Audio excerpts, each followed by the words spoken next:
الحمدللہ وکفا وسلام علی عبادہ الذین اصطفیٰ اما بعد۔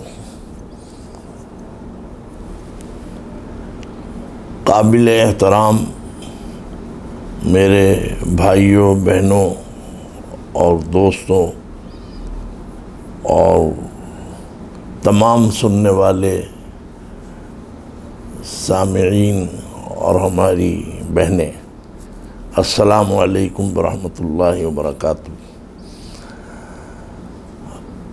حضرت مولانا اشرف علی تھانوی رحمۃ اللہ علیہ کے ملفوظات میں بہت فائدہ ہے، اور اس میں حقیقت یہ ہے کہ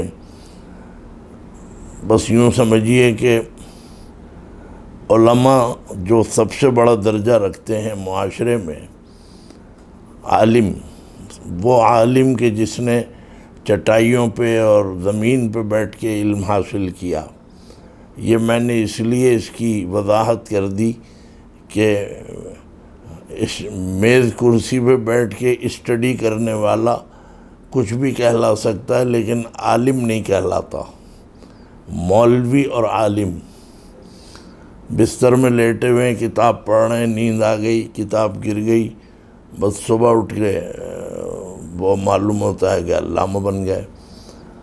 تو عالم کا بہت اونچا مقام ہے پاکستان میں، دنیا بھر میں، پوری دنیا میں، اس لیے کہ عالم وہ ہے کہ علم مولا ہو جسے ہے مولوی، جیسے حضرت مولوی مانوی۔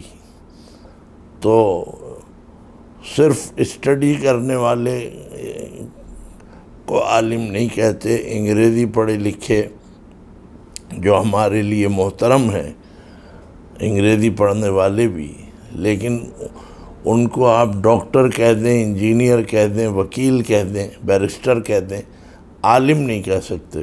تو بہرحال عالم کا ایک مقام ہے۔ تو حضرت مولانا اشرف علی تھانوی رحمۃ اللہ علیہ کے ملفوظات وہ ہیں کہ علماء سے لگا کے تمام طبقے جتنے بھی بیچ میں آتے ہیں، پھر مرد، عورتیں، اور صاحب مسلم، غیر مسلم، ہر طرح کے جو ہیں مسائل کا حل نکل آتا ہے، اور اس میں بہت سی باتیں فائدے کی ہوتی ہیں۔ تو علماء کا تو مقام ہے، لیکن علماء کو بھی اس سے فائدہ پہنچتا ہے۔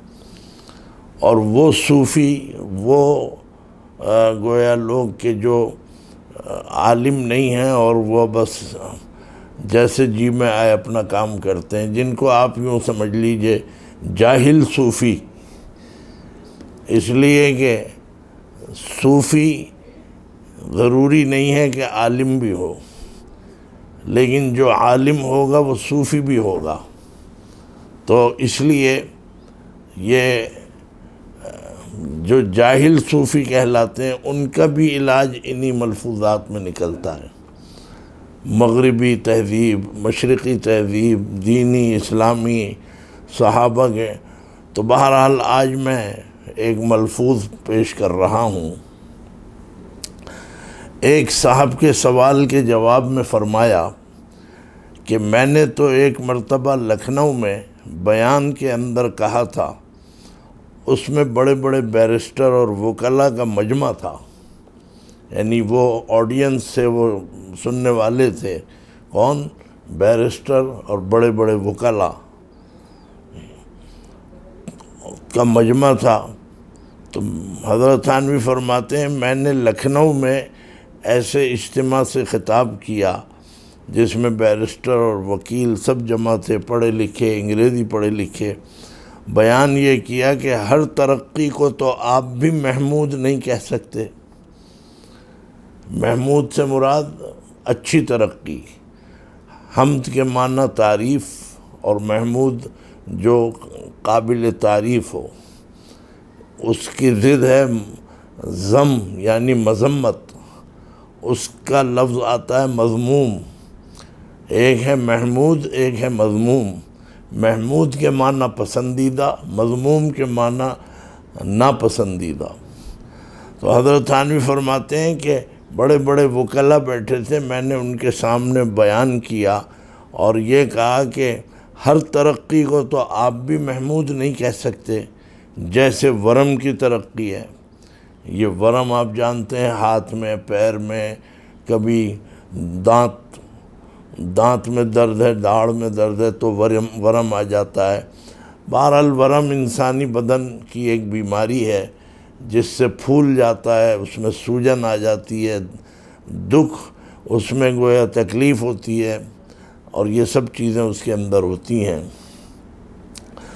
تو انسان اپنی نارمل حالت سے ورم میں آ جاتا ہے تو ورم میں وہ جگہ بڑھ جاتی ہے، موٹی لگنے لگتی ہے۔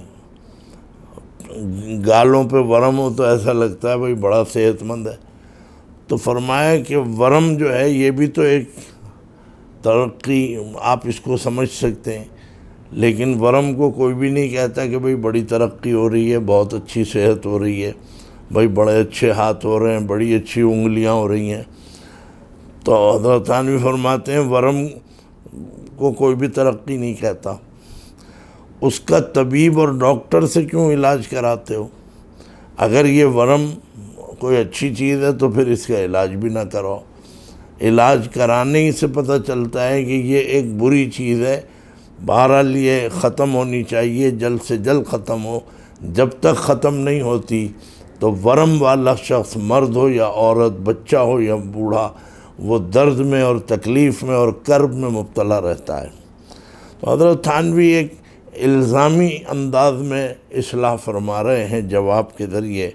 فرمایا کہ یہ ورم کی جو ترقی ہے، ہاتھ پھول گیا، اس کو بھی آپ ترقی نہیں کہتے۔ اگر ترقی ہے تو پھر ڈاکٹروں سے اس کا علاج کیوں کرواتے ہیں؟ حالانکہ کچھ ترقی ہی ہوئی، تنزل تو نہیں ہوا۔ تو جو درجہ آپ کے یہاں ورم کا ہے وہی درجہ ہمارے یہاں بعض حالات میں درم کا ہے۔ اس وقت لوگوں کو ترقی کی حقیقت معلوم ہوئی۔ بات یہ ہے کہ ان لوگوں کو نہ تو علم دین ہے اور نہ اہل علم کی صحبت۔ معاف کیجیے۔ فرمایا کہ ان لوگوں کو نہ تو علم دین ہے، دین کا علم نہیں ہے، اور نہ اہل علم کی صحبت، کہ بھئی اگر دین کا علم حاصل نہیں کیا تھا تو اہل علم حضرات کی صحبت میں بیٹھتے۔ اسی لیے اکبر الہ آبادی، جو خود بھی ایک بیرسٹر تھے اور جج تھے، اور گویا اس وقت ایک جو بھی بڑا عہدہ تھا انگریز کے زمانے میں، تو انہوں نے صحبت کے بارے میں کہا ہے اور بڑا اچھا کہا۔ حضرت تھانوی نے اکبر الہ آبادی کے شعر کو یہاں پر کوٹ کیا ہے۔ اکبر کا شعر سنایا یا پڑھا کہ انہوں نے دین کب سیکھا ہے رہ کر شیخ کے گھر میں، انہوں نے دین کب سیکھا ہے رہ کر شیخ کے گھر میں، پلے کالج کے چکر میں، مرے صاحب کے دفتر میں۔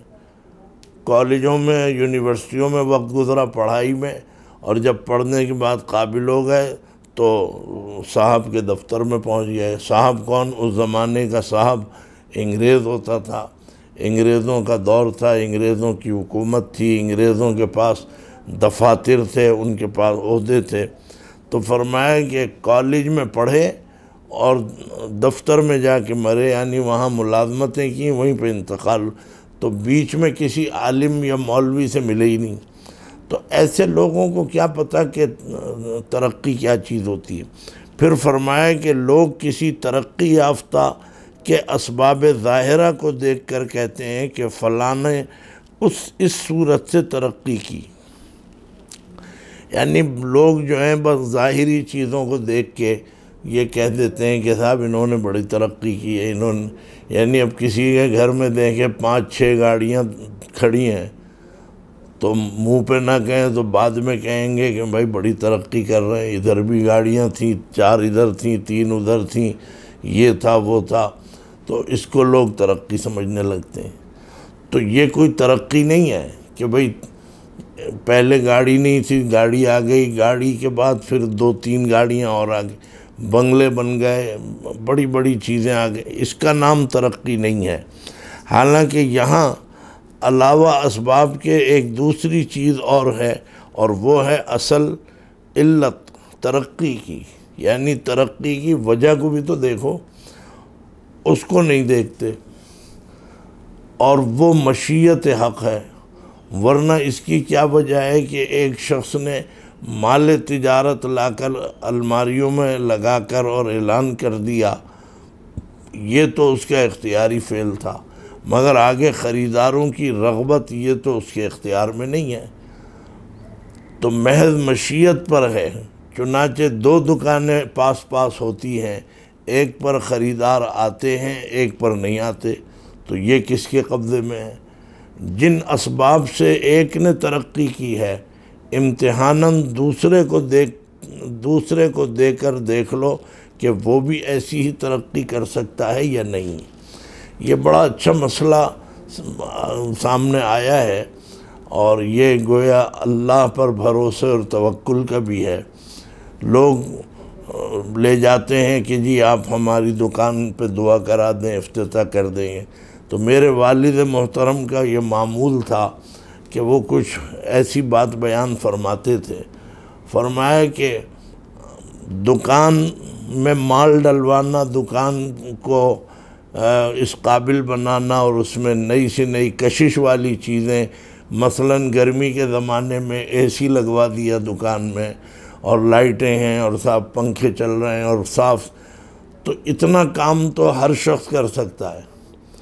دکان اپنی چلانے والا، آپ دیکھیے مارکیٹوں میں ادھر ادھر دکانیں چل رہی ہیں، اور بیچ میں ایک جگہ کارپینٹر آیا ہوا ہے، کوئی اور کچھ کر رہا ہے، کوئی بجلی کے وائر لگا رہا ہے، اور سب کچھ ہو رہا ہے۔ یہ کون ہے؟ یہ وہ ہے جو دکان تیار کر رہا ہے۔ تو فرمایا کہ دکان والا اپنے دکان میں مال بھی ڈلوا سکتا ہے، بہتر سے بہتر پرکشش بھی بنا سکتا ہے، لیکن گاہک کے دل میں ڈالنا کہ وہ آپ کی دکان سے مال خریدے یا اس کی دکان سے لے، یا حالانکہ مال یکساں ہے، مال سب ایک سا ہے، تو اللہ تعالیٰ نے ایک گزرنے والے کے دل میں ڈالا کہ اس کی دکان سے لو، ایک اور آیا تو وہ برابر کی دکان میں چلا گیا۔ یہ آئے دن کا مشاہدہ ہے۔ جوتوں کی دکانیں ہیں، آپ دیکھیں لائن سے لگی ہوئی ہیں، دواؤں کی دکانیں، میڈیسن، وہ لائن سے، تو لینے والا کس دکان پہ جائے یہ اللہ تعالیٰ اس کے دل میں ڈالتے ہیں۔ حقیقت یہ ہے کہ اسی کا نام توکل بھی ہے، اور اسی پر اللہ تعالیٰ عطا فرماتے ہیں۔ آپ کا کام یہ ہے کہ آپ اسباب اور تدابیر اختیار کر لیں، جائز حدود میں، شریعت کے دائرے میں۔ اب اس کے بعد اگر اللہ تعالیٰ پھر آپ کے لیے فیصلہ کریں گے، رازق حقیقی اللہ ہے۔ جب شام کو یہ 10-12 دکان والے اٹھیں گے، ہر شخص کچھ نہ کچھ اس کے ہاتھ میں ہوگا۔ یہ نہیں ہے کہ کوئی خالی ہاتھ اٹھے، کسی نے 1000 کمائے، کسی نے 800 کمائے۔ یہ میں ایک رف فگر بتا رہا ہوں، کوئی 500، کوئی 300 لے کے اٹھے گا۔ سوال یہ ہے کہ یہ اللہ تعالیٰ نے گاہکوں کے دل میں ڈالا ہے کہ تم یہاں جاؤ اور تم وہاں جاؤ، بس یہ کام انسان کا نہیں ہے۔ یہ جو لوگ چیختے ہیں اپنی دکانوں پہ کھڑے ہو کے، انہوں نے لڑکے پالے ہوئے ہیں کہ آ جاؤ بھائی جلدی جلدی، اور آوازیں دے رہے ہیں چلنے پھرنے والے مردوں کو بھی عورتوں کو بھی، تو یہ تو وہ لوگ ہیں کہ جو اصل میں سمجھ رہے ہیں ہم اتنا چیخیں چلائیں گے تو کوئی آئے گا، حالانکہ اس پر نہیں ہے۔ آپ خاموش بھی بیٹھ جائیں تو اللہ تعالیٰ آپ کی دکان میں بھیج دیں گے۔ تو مطلب یہ ہے کہ ترقی جس کو کہا جاتا ہے جائز اور حدود میں رہ کے، وہ وہی ہے کہ آپ نے اپنا کام کر دیا، پھر اللہ تعالیٰ کی مشیت جو ہے وہ اپنا فیصلہ کرتی ہے، اس کا نام اصل میں ترقی ہے۔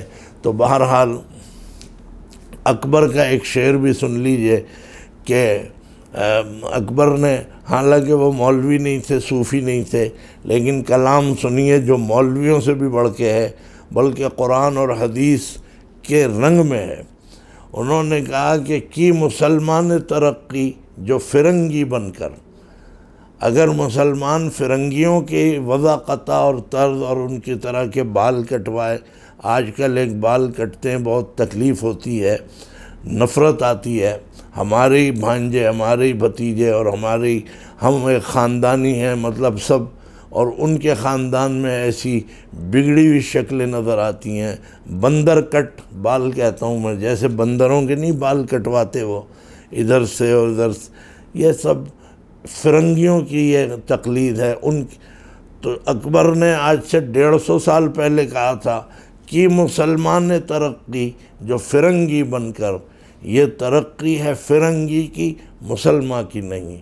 یہ تو آپ نے انگریزوں کو ترقی پہنچا دی، ان میں اضافہ کر دیا۔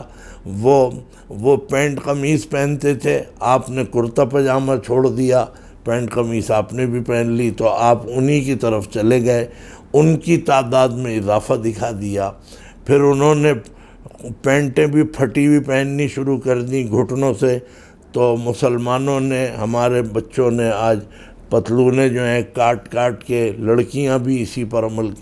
مطلب یہ ہے کہ ترقی جس کا نام ہے وہ یہ ہے کہ اللہ کی رضا کے لیے آپ چلیں اور آپ اپنا کام کریں، اس کے بعد اللہ تعالیٰ جب آپ کو برکت عطا فرمائے، خیر و برکت ہو، تو اس کو آپ ترقی کہہ سکتے ہیں، ورنہ ایسے ترقی نہیں ہے کہ آپ نے دیکھا کہ اضافہ ہو گیا، وہ ہو گیا۔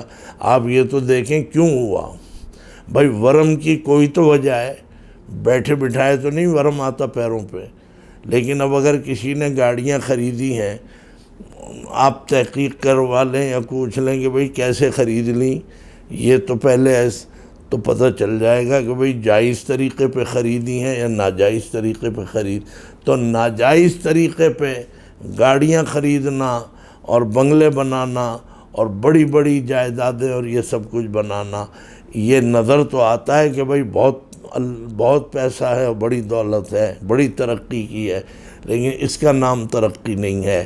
کوئی جائے اور جا کے کسٹم میں پیسہ حرام اور ناجائز پیسہ کمائے، روزانہ کی یہ بکری ہے، تو کیا جب وہ بھرا ہوا پرس لے کے آئے گا، وہ شوہر ہو کسی کا، وہ کسی کا باپ ہو، کوئی ہو، تو آپ کیا یہ سمجھیں گے یہ بڑی ترقی کر رہا ہے؟ اس نے کسٹم میں رہ کے، بہرحال اچھے لوگ بھی ہیں کسٹم میں، پولیس والوں میں بھی اچھے لوگ ہیں، ہماری فوج میں بھی اچھے لوگ ہیں، ہر جگہ اچھے لوگ ہیں، لیکن جو حرام اور ناجائز طریقے پہ اپنی جیب بھرے گا، اپنی تجوریاں بھرے گا، اپنا گویا مال اور اپنی جائیدادیں بنائے گا، دیکھنے میں تو وہ زیادہ لگیں گی، لیکن وہ حقیقت میں وہ ترقی اور خیر و برکت نہیں ہے۔ اس لیے کہ خیر و برکت وہ ہے کہ اللہ اور رسول کی مرضی کے مطابق چلو، پھر اللہ تعالیٰ جب تمہیں دیں گے، وہ ہے خیر و برکت کی چیز۔ بہرحال ترقی کا مفہوم سمجھنا یہی ہے کہ آپ یہ سمجھ لیں، آج جو ترقی مسلمان جس کو ترقی کہتے ہیں، وہ ایسی ہی ترقی ہے جیسے ورم ہو جائے بدن میں، اور وہ ایک بیماری ہے، اسی لیے اس کا علاج کرایا جاتا ہے، ہاسپٹلائز کرایا جاتا ہے۔ تو معلوم ہوا کہ خیر و برکت اور ترقی، اس کی حقیقت میں غور کرنا چاہیے، صرف ظاہری چیزوں کو دیکھ کے فیصلہ کرنا یہ صحیح نہیں ہے۔ اللہ تعالیٰ بہرحال دینے والے ہیں، لیکن یہ ہے کہ اللہ تعالیٰ حلال اور جائز طریقے پہ دیتے ہیں، اس کے بعد بندہ خود اپنے حق میں اسے حرام بنا لے یا ناجائز بنا لے، یہ بندے کے اپنے اوپر، یہ گویا اس پر گویا اس کے اوپر یہ ڈیپینڈ کرتا ہے۔ تو بہرحال یہ میں نے آپ کے سامنے عرض کیا۔ اللہ تعالی ہمیں اور آپ کو سب کو عمل کی توفیق عطا فرمائے، اور ہمیں جائز طریقے پر اللہ کی رضا کے لیے ہم اپنا مال بھی کمائیں، اپنے دولت بھی بنائیں، اپنے بال بچوں کا اپنے پیٹ بھی پالیں، لیکن یہ ہے کہ حلال اور جائز طریقے پہ ہونا چاہیے۔ ناجائز طریقے پہ اگر کیا تو وہ اپنا رنگ تو ضرور دکھائے گا۔ ناجائز آمدنی سے آپ دیکھیے کہ کبھی فائدہ نہیں ہوگا، آگے جا کے ضرور نقصانات نظر آئیں گے۔ اللہ تعالی ہمارے سب بھائیوں بہنوں کو حلال اور جائز طور پر کمانے کی توفیق عطا فرما۔ دفاتر میں تنخواہ ملتی ہے، یہ میں مسئلہ پیش کر دوں ساتھ، لیکن اگر 8 گھنٹے کی ڈیوٹی ہے، 8 گھنٹے کی تنخواہ ملتی ہے، تو پھر اگر آپ بیٹھے 7 گھنٹے اور آپ چلے گئے تو اس کا مطلب یہ کہ 1 گھنٹے کی جو ہے آپ کی کمائی وہ حرام کی ہو گئی۔ دفاتر لگے جہاں آپ نے ملازمت کی، وہ 8 گھنٹے کی ملازمت تھی، آپ 4 گھنٹے میں اٹھ کے چلے گئے اور آپ نے چھٹی لے لی یا جھوٹ بول جیسے بھی، تو یہ بھی حرام ہے۔ اس لیے کہ جو طے ہوا تھا کہ بھئی 8 گھنٹے ڈیوٹی دیں گے، تو پھر 8 ہی گھنٹے آپ وہاں بیٹھیں، کام بھی کریں، تو آپ کی روزی حلال ہوگی۔ ورنہ یہ کہ لوگ سمجھتے ہیں کہ یہ حرام جو ہے یہ تو اصل میں بزنس اور کمیونٹی جو ہے وہ کرتی ہے، ہم تو نوکری پیشہ لوگ ہیں۔